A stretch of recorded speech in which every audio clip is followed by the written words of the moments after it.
Les 3 rangées maintenant. Oui, là, ça brasse encore un peu plus, les 3 rangées, que dans les 2 rangées, parce que je disais, dans le 2 rangées, on perd des joueurs, mais dans le 3 rangées, il y a du monde pour vrai. Là. Et on commence avec la 3e position, le Toyota Highlander, véhicule qui est quand même assez populaire chez nous, parmi les plus populaires de cette catégorie. Plusieurs versions disponibles, une très bonne valeur de revente. 2e position, on y va avec le Honda Pilot, un autre véhicule qui est très intéressant dans cette catégorie, assez drabe en apparence, mais quand on regarde du côté rationnel, on a beaucoup d'espace, excellente motorisation, bon rouage intégral également, des prix qui sont quand même corrects pour la catégorie. Et première position, on a un duo ex-aequo, 2 véhicules qui partagent l'ensemble de leurs composants mécaniques, Hyundai Palisade et Kia Telluride, 2 véhicules qu'on a beaucoup appréciés à leur lancement en 2019-2020 et qui continuent d'être en bonne position dans cette catégorie pour la qualité de finition qui est bonne, prestation routière, bonne motorisation aussi, même si ça commence à être un peu vieillissant comme produit.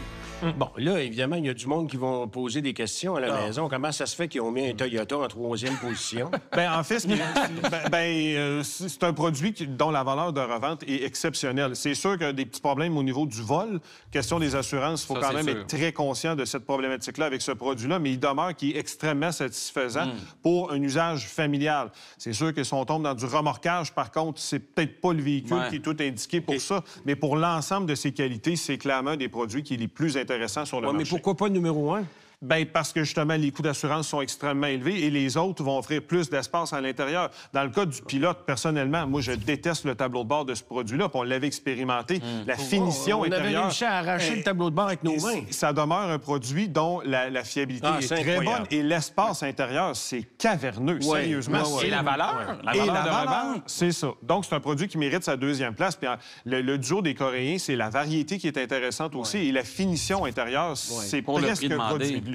Quand même impressionné par les Coréens. Hein. On s'aperçoit cette année qu'ils ont tendance à dominer notre palmarès. Ils jouent du coup. On explique ça comment? C'est surtout, puis pour moi, même en parlant des Coréens, la 3e position, on a mis le Toyota Highlander, mais moi, je pense que le Hyundai Santa Fe de nouvelle génération aurait pu prendre cette place-là également. Un véhicule qui arrive, justement, avec 3 rangées, avec beaucoup d'espace. T'es en train de nous dire que là, on s'est trompé, nous autres? Ben non, mais à vrai dire, on l'avait débattu, puis je me souviens, j'avais été émotif. On l'a débattu pas mal.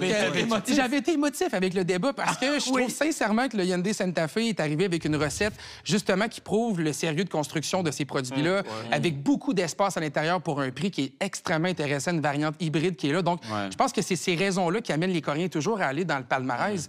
On a beaucoup pour l'argent qu'on met sur les véhicules, puis ça paraît. Tu as raison, Samuel, parce que la donne risque de changer justement à cause du Santa Fe, parce que lorsque j'avais assisté au lancement, c'était un véhicule à 3 rangées, il m'avait mentionné que le Palisade, qui est en première position, va changer un peu de vocation, devenir un véhicule beaucoup plus peut-être haut de gamme.